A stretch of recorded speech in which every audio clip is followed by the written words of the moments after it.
तो मुझे डेमो की ज़रूरत नहीं पड़ती है। मेरा सीट हर साल समय से पहले ऐसे ही फुल हो जाता है, क्योंकि हम अच्छा काम करते हैं और ये अच्छा काम करने का मुझे घमंड है कि हम बेहतर कर रहे हैं। हमारी टीम जो है उतनी सबल है, उतनी मजबूत है कि हम बेहतर काम कर रहे हैं और इसको किसी को चेक करना है तो आए किसी भी टाइम चेक करे। जाए तो पुराने ज़माने का बीए, बीएससी, बीकॉम कोर्स को छोड़कर अगर नए ज़माने के course vocational, technical, professional, business course अगर कोई बच्चा करना चाहता है, तो वैसा भी एक संस्थान छपरा में हो, इसी सोच के साथ हम आए। अब जहाँ तक बात रही कि लोग ऐसा कहते हैं कि मैं अच्छा काम नहीं कर रहा हूँ, बस प्रसार कर रहा हूँ, लोगों को ठग रहा हूँ, अगर इस तरह की बातें हैं, तो मुझे ये कहना है कि मेरे जो भी बच्चे हैं, अभी भी आप कॉलेज में आए हैं तो 100 बच्चे तो मोटा-मोटी यहाँ हैं, तो 100 बच्चों में हम 100 बच्चों को तो कुछ सिखा के नहीं बैठाए हुए हैं। ये किसी भी संस्थान को चलाने के लिए, लोगों को बताने के लिए पहले प्रचार-प्रसार करना पड़ता है, तब लोग जानते हैं। अब जब लोग जान जाते हैं, 2-4 लोग ही जानते हैं, जब वो आपके पास आएँगे और आपकी सुविधाओं को जब लेंगे, तब फिर क्या होता है माउथ टू माउथ एडवर्टाइज़मेंट आपका होता है। तो यही मेरा सोच है और यही इसी के चलते हम होर्डिंग लगवाते हैं, प्रचार-प्रसार कराते हैं कि जो नए लोग विद्या विहार कॉलेज को नहीं जान रहे हैं, वो जानें, आएँ, यहाँ की सुविधाओं को लें, एडमिशन कराएँ, पढ़ें। अगर सब कुछ ठीक लगेगा तो फिर मुझे इसकी कोई ज़रूरत आगे नहीं होगी। अभी हमारे साथ विद्या विहार कॉलेज के निदेशक सुधाकर भारद्वाज जी हैं। अ, विद्या विहार कॉलेज की स्थापना आपने छपरा जैसे शहर में की। किस सोच के साथ आपने स्थापना की थी और इतने सालों के बाद जो आपने जिस सोच के साथ स्थापना की थी, क्या वो सोच साकार हो पा रहा है? सबसे पहले तो धन्यवाद आपका कि आप अच्छी चीज़ों को लोगों के बीच रख रहे हैं, दिखा रहे हैं। विद्या विहार कॉलेज की स्थापना हमने 2011 में की थी। 2011 में हम उसके पहले इन्फॉर्मेशन टेक्नोलॉजी, कंप्यूटर साइंस के क्षेत्र में पढ़ रहे थे, स्टूडेंट थे। तो इग्नू से हम पढ़ रहे थे और उस समय क्या होता था कि क्लासेस का बड़ा प्रॉब्लम होता था। यहाँ छपरा में इस तरह की चीज़ों को कोई पढ़ाने वाला संस्थान नहीं था। जनरली यहाँ पे टेक्निकल डिग्री का कोई मतलब प्रचार-प्रसार नहीं था। तो इसके लिए मुझे पटना जाना होता था और ये काफ़ी प्रॉब्लम होता था मुझे। तो हमने ये सोचा कि अगर मान लीजिए हम पढ़ जब गए, मतलब हम बीसीए के बाद एमसीए हम कर गए, तब मुझे लगा कि अगर इस समाज को कुछ अपने लोगों को कुछ देना है, तो वैसा एक संस्थान मुझे खोलना होगा, जहाँ इन्फॉर्मेशन टेक्नोलॉजी, कंप्यूटर साइंस के बच्चे पढ़ सकें, मैनेजमेंट के बच्चे पढ़ सकते हैं। मतलब कहा जाए तो पुराने ज़माने का बीए, बीएससी, बीकॉम कोर्स को छोड़कर अगर नए ज़माने के course vocational, technical, professional, business course अगर कोई बच्चा करना चाहता है, तो वैसा भी एक संस्थान छपरा में हो।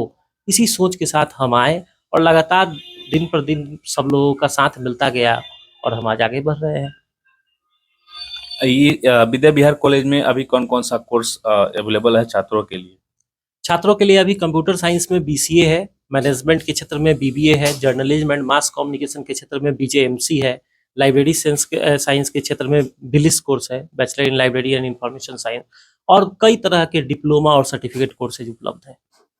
अच्छा, जब कोई संस्थान खुलता है, जब पहला कोई ग्राहक आता है, तो वो ग्राहक जो है जीवन भर याद रहता है। आपने जब संस्थान खोली, तो पहला वो कौन-सा छात्र था जो आपके संस्थान में एडमिशन लिया था? क्या वो याद है अभी तक आपको? जी, बिल्कुल, एक लड़का दीपक नाम का एक लड़का था, वो हमारे यहाँ सबसे पहला एडमिशन लिया था और उस समय की बात अगर हम बताएँ तो आज तो हम लोग बहुत आगे हैं, बहुत लोगों का सपोर्ट भी मिला है।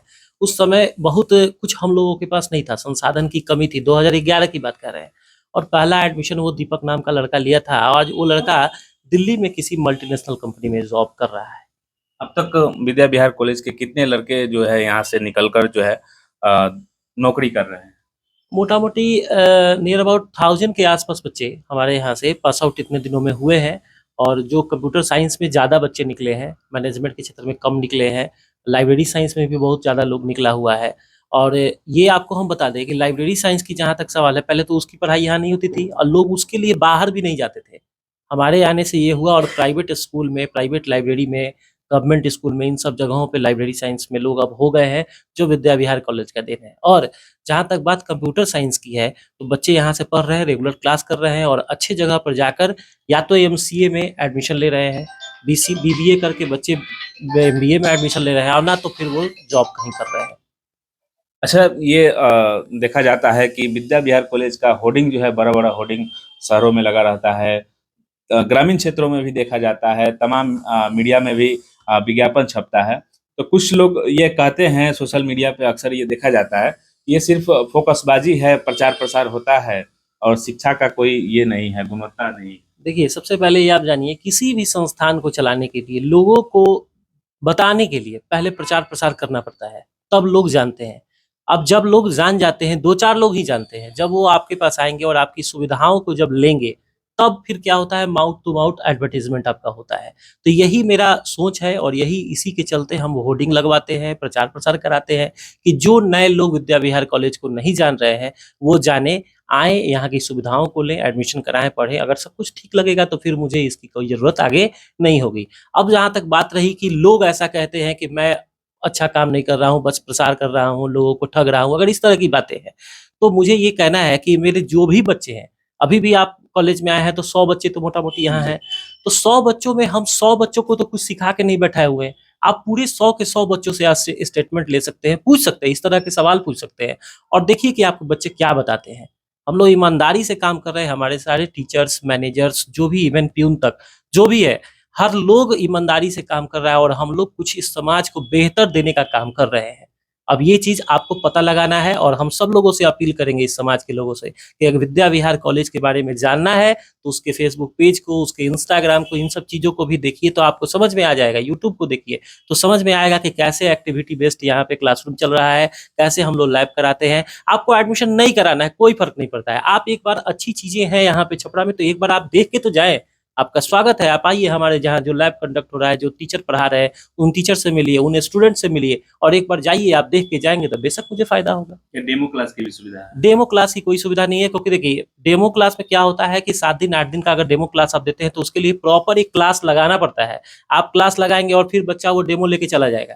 तो मुझे डेमो की ज़रूरत नहीं पड़ती है, मेरा सीट हर साल समय से पहले ऐसे ही फुल हो जाता है, क्योंकि हम अच्छा काम करते हैं और ये अच्छा काम करने का मुझे घमंड है कि हम बेहतर कर रहे हैं। हमारी टीम जो है उतनी सबल है, उतनी मज़बूत है कि हम बेहतर काम कर रहे हैं और इसको किसी को चेक करना है, तो आए किसी भी टाइम चेक करे, कर सकता है। चलिए, ये हमारे साथ थे विद्या विहार कॉलेज के निदेशक सुधाकर भारद्वाज जी, जो अपने कॉलेज के बारे में बता रहे थे कि इन्हें घमंड है कि काफ़ी बेहतर तरीके से बच्चों को शिक्षा दे रहे हैं। इनकी पूरी टीम जो है, लगन और मेहनत के साथ बच्चों को शिक्षित कर रही है और जब ये बच्चे यहाँ से पढ़कर निकलेंगे, तो बड़े-बड़े कंपनियों में अपनी सेवा देंगे और सरकारी सेवा में भी अपनी सेवा देंगे।